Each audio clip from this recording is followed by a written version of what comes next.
So I'm guessing you're starting something new, or maybe not starting something new, but if you're on this self-improvement journey, you're listening to the process.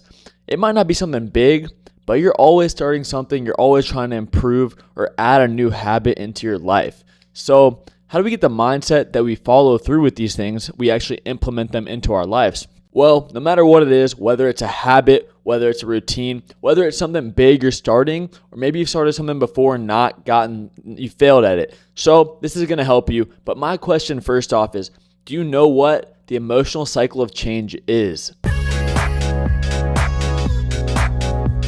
I'm your host, Paul McCarran, and the whole thing with the process, it's the process of me gaining knowledge and gaining wisdom. My guests are going to provide the knowledge and the wisdom, and I'm doing work at the same time to gain knowledge and wisdom. Process of 2 to 3 years down the line, now I'm providing knowledge and wisdom along with the guests. Welcome to a Process Podcast. Well, if you don't, I got the perfect answer. So the emotional cycle of change is a 5-stage cycle. So basically, the first stage of the cycle is called uninformed optimism. You ever go to start something new and you're pretty optimistic? You're like, wow, that sounds great. Maybe I can make a lot of money doing this thing. Maybe my life's going to change. Oh, this is the breakthrough that I'm going to have in my fitness journey. This new relationship, like I figured out how to spend more intentional time with my partner. Whatever that new thing is, now you're like, okay, now you think you've got it. You got that but you haven't actually done it. You're just optimistic before knowing much going into it, if that makes sense. So that's the first stage. You have that optimism. You're ready to get into it, but now you jump into it and you're like, okay, well, this is a little bit trickier than I thought. So, someone going to the gym might be intimidated when they walk in the gym. They might not know what dumbbells to start off with. They might not know how many sets to do, how many reps to do. And so now there's a lot I don't know. So they're informed about a lot that they don't know. So that's the informed pessimism stage. You still are like, okay, I can maybe do this, but there's a lot more that goes into this than I think so. So you start to get a little discouraged. So that's stage 2. Stage 3 of the emotional cycle of change is the valley of despair. Dun, dun, dun. So the valley of despair is a point in the emotional cycle of change that everyone reaches no matter what. So you reach this valley of despair. You might be in it 2 minutes, probably not 2 minutes, but 2 hours, 2 days, 2 months, 2 years. But the thing is everyone hits it and everyone has a different amount of time that they're stuck in it, right? But how do we get out of it?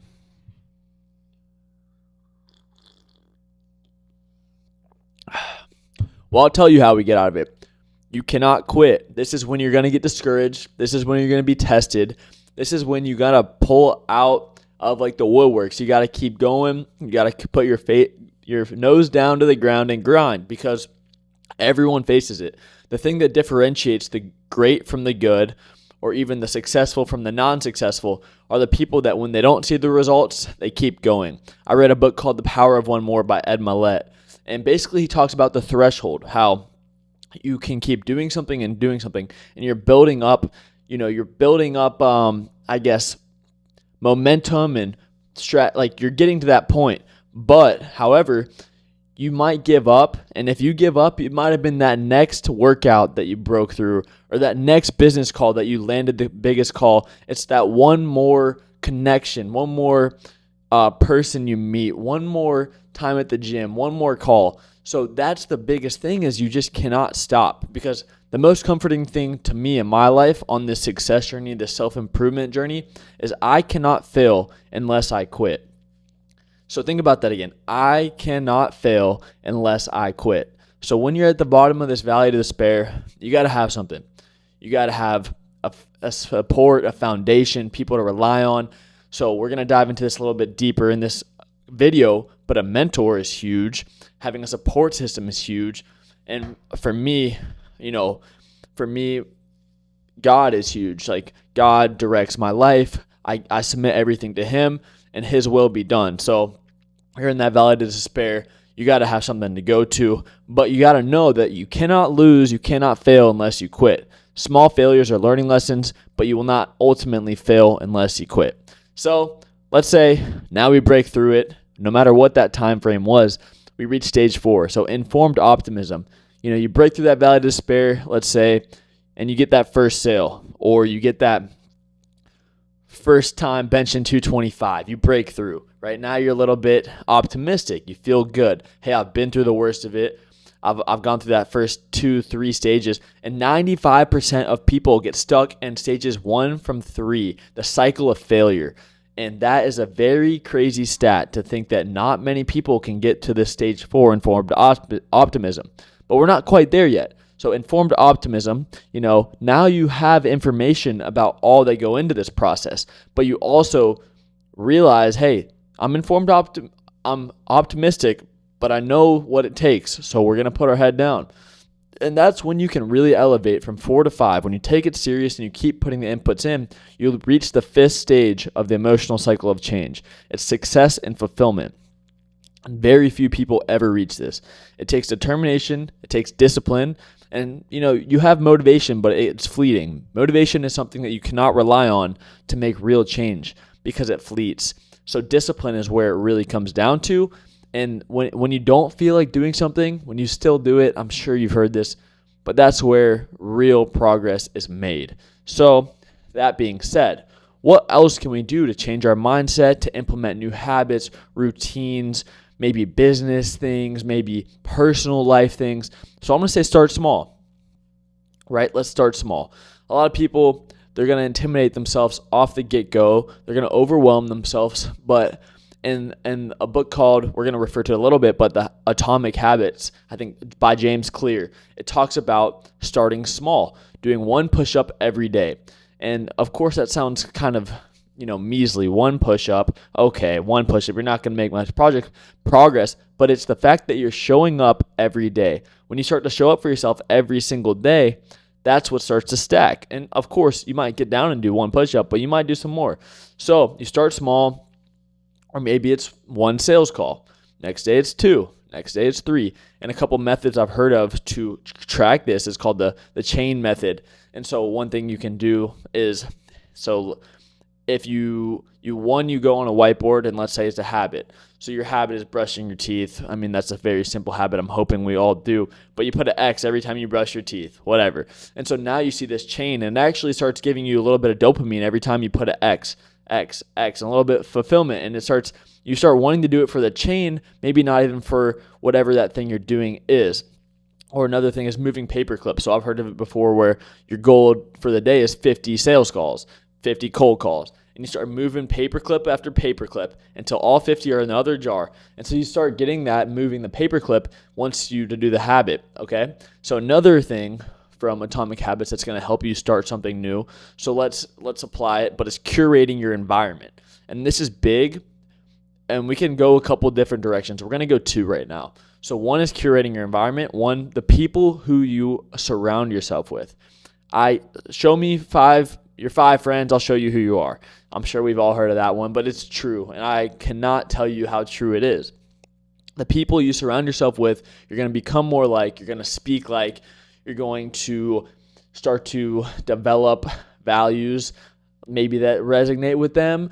Not all the time, but for the most part, you're going to be like the people you surround yourself with. So that's one way to curate your environment, but 2 on a more physical level. So one thing a lot of people struggle with is eating healthy or a diet. And so if you have 5 chocolate bars sitting out on the counter, you're obviously going to be very tempted, and it would take a lot of self-will and discipline to not eat it, right? So I've heard this thing like, don't get in the ring with the devil, right? And so, I mean, the chocolate's not the devil, but there are some things that the devil does tempt us with outside of this example. But let's say chocolate. So you go to the store. If you can be disciplined once a week and not buy any junk food, and then you don't even have it at your house. 1 decision a week when you go on a full stomach to the grocery store is good enough. So that's one way to curate your environment. But let's say now you buy some chocolate, you buy some junk, because you like to have a little bit. Everyone, it's that balanced lifestyle, 90-10. And so I even like it too. But if I have something sitting out on the counter, my environment makes it a lot easier for me to eat that than if I, hid it away in the back of the pantry that was only there and I could grab it on special occasions, And that sounds goofy, but let's use another example. So if one thing you have trouble with doing is watching TV or going on your phone, let's curate our environment, right? Like if you have a problem of going on your phone every night when you get home from work, then how about this? When you get home, you throw your phone in the pantry, whatever. You throw your phone in your bedroom and you can only use it for 30 minutes after you brush your teeth. You start setting guidelines for yourself and curating the things around you. Okay? So number 3, another way to start something new is rewarding yourself. And you can do this in any sort of thing. And so something I love is chocolate chip cookies. And this was an example from literally today. And I've had a pretty productive day getting some different things done. But I was like, I really want a cookie. But I only get a chocolate chip cookie if I get these 3 things done. And so I think one thing was for me personally on like the spiritual side of things, and then some journaling, some reflection. Another couple things were having to do with the podcast or some content. And I did them. I ended up not even like getting myself the cookie, but I thought I was. I was like, if I do these things, I'll get myself the cookie. But then I had to drive like 15 minutes out of the way. So I was like, I just want to go home. But I got the stuff done.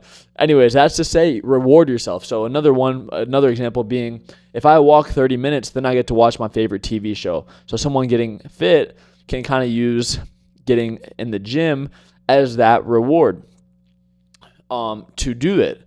So I think that's really cool. I think it's a super powerful tool because at the end of the day, man, I think their balance is so crucial. I think that you got to enjoy your life. I think you got to give yourself those things. But if you can enjoy your life and get that balance while I'm implementing something healthier, implementing a new lifestyle, habit, routine, even something huge, you can reward yourself for those things, milestones, goals, like bigger goals for a company, bigger goals for your life. Small thing or even small things. So the next thing, a lot of people talk about, it's not about the destination, it's about the journey or the process, right? So that is true, but I like to say it's not about the destination, or it's not even much about the journey, but it's really about the company you do it with that makes the process so enjoyable. Doing something alone, at least I've found, maybe people might disagree with me, is not as fulfilling, man. Doing it with people is what makes everything so worth it for me. And so the last 6 months, if I have the opportunity to conversate with a stranger, with a friend, with someone I'm super close with someone I'm meeting up for coffee with the first time just to chat about life, I'm going to prioritize that over the thing I'm like on my schedule. Or maybe I usually will schedule it out, but if I have something it conflicts with, I'm going to find time for the other thing because that's important as well. But the company and the people that I'm meeting makes everything worth it. So that's something I found in my life that I want to say. But it's really about the process, about the and the company that you're doing it with. And so that kind of leads me to the next thing, because the destination is going to give you some dopamine right when you get there. And sometimes it's a lot quicker than other things when we start to get it from short-term gratification. And we have a very low attention span in this day and age. So short-term gratification, I think, is bad because we're going after things that we can get quickly, and we're getting dopamine from the wrong kind of things. So some of those things can be like eating unhealthy foods is spiking dopamine. Any sort of lust or masturbation is short form dopamine that's not healthy. It's not good because you're killing your dopamine receptors to react to these things. Whereas if you hold off for long-term gratification and you start to get dopamine through the process of what you're doing versus taking shortcuts and getting dopamine from the wrong things. So let's say, at the end of the day, you're aspiring to grow your business to $10,000 a month, right? And during the process, you're grinding it out. It's tough. But let's say you get that first sales call and you don't really get too much dopamine from it, but now you start enjoying the small things. You start enjoying training your sales. And by the time you get that second sales call, you get a little hit of dopamine, and it's still part of the process. You're not at that 10K yet, but now you're starting to enjoy the small things that might not be as enjoyable. So that's all to say, when you start to go for long-term gratification and get dopamine from that, you actually start to get dopamine throughout the process. And so that leads me to a verse that I really liked. It was in our sermon this past week. And so in Exodus 33 and 34, it says, "And so Moses finished the work. Then the cloud covered the tent of meeting, and the glory of the Lord filled the tabernacle." And so you're probably like, Palmer, why are you pulling scripture from Exodus? where the Lord was describing in great detail how to build the tabernacle, and he did it. And now, he finished the work. But that's what I want you to take. He finished the work. And so a lot of times, the most faithful we can be to the Lord is finishing the work and being able to get through the tough times, because that's what he's called us to do. So like starting something is easy, right? You can start that business. It doesn't really take much. You go grab an LLC, or you can start that fitness journey. You walk in the gym one day or go on a run. You can start anything so easily. So there's not much to be proud of yourself when you start something. I think it is, because some people might not even start. So you can give yourself a little credit there. But a lot of people start things and don't have the courage to keep going when times get tough. And so that's my urge, is it takes a lot of faith to start and then finish through with the work. And I think that's the key. So another tip I want to give with your mindset is a lot of times we're going to face scenarios or situations that we have no clue how to figure out. And so there's two ways to go right now. We can go to reading, right? Reading has been the best resource for me lately. One being any kind of non-fiction self-improvement book or, guide on anything you're going towards, right? Because a mentor of mine, Dan Martell, likes to talk about just in time. Don't read books to prepare. So for me, there'd be no reason to go read how to build a website business or whatever. You know what I'm saying? There'd be no reason for me to go read a book about that, or how to go start a car company, something like that, versus if I was to read how to become the best podcaster, how to ask great interview questions. That's reading something just in time. That's reading something that's applicable to my life at the current moment. And those are the things that you want to just take one or two things that really stick out and implement them. Because even if you're reading it just in time for the thing you're going for now, if you get so overwhelmed about, this is all so great, and don't implement a single thing, what really good is that, So that's what I would say. Use the reading just in time. And the reason reading's so good is, one, I think it's good. It kind of takes us away from the short, low attention spans we have in this day and age with Reels, with TikTok, with all the social media stuff. It gets us centered and grounded, and we're just got paper in your hands. It's a great thing, man. So I would recommend that. And then it's like 20 to 30 to 40 years of knowledge from very wise people stuffed in a 200, 300, 400 page book. So that's amazing. And a lot of this mindset stuff, you're going to get some really clever tips in the books that, it's not always just in time, because mindset can apply to any time in life. So a couple I would recommend help you with the vision, with the goals. I've already talked about them twice, but Rebel, Hero on a Mission, Be Useful, 7 Tools of Life by Arnold, Can't Hurt Me by David Goggins is a pretty crazy story. His story is crazy, so I would read that. I'm trying to think if there's any off the top of my head right now. The New You, I'm starting by Stephen Furtick right now, so that's great. Hope to have Stephen on the podcast one day for sure. So I don't know, he probably won't see this, but then the last thing I'll say is a mentor. We hear a lot about mentors these days, but I'm going to dive into kind of the different types of mentors, the reason why they're so important. And just recently, my kind of goal has been to be a mentor to people, because I think you can get so much from teaching. And so some of my content, I do teach stuff, and some people might be like, okay, well, you're only 23 years old. Do you have that much knowledge and wisdom? And I'm like, well, I do know a little bit, but I don't have that much knowledge and wisdom. But a lot when I teach things that really resonate with me, that I read in books, that I learn online, that I think are useful from a mentor of mine, from the church messages, from the Word, of course, one of the wisest book of them all. It's like when you teach someone, you are 90% more likely to remember it. And that's from Dan Martell. And so he taught me that, and now I'm teaching you it, and you might remember it now too. So that's the biggest thing, is having a mentor. So there's 3 types. We can have an online mentor. We're in a digital age where we have access to so much information. Pick 1 or 2 people you really resonate with, same values, same foundations, you think they're a great person, and pick them to be your mentor. I think that's a great thing to do, is find a couple of those people. Don't get your feed so overwhelmed following 1,000, 2,000 people that are all awesome and they've had these great lives, but have 2 or 3 people who you really look up to. They have businesses you really are inspired by, and you can use their mindset tips, because that's how you're going to really make some progress. The next one is mentors in person. So we have mentors in person who are going to be people just in our lives. So that's just going to be, maybe a father figure, maybe, I don't know, maybe an actual family member, or maybe someone at the church, maybe whatever it may be. You're going to find mentors that you come across, people that you kind of like to be with. You're going to know when you meet those people, you're going to feel that energy, the vibe from them. Like, wow, this person, like, I want to be around them more. That's not by chance. That's like, well, sometimes the Holy Spirit's coming through them, and sometimes they just radiate, man. They radiate positivity, energy, and they can make an impact in your life. And so I would take notice of that and then act on it. And the last thing I'll say is a paid mentor. So a paid mentor, I've personally never partook in, but when you're starting a business, if you're starting something big, it's worth an investment.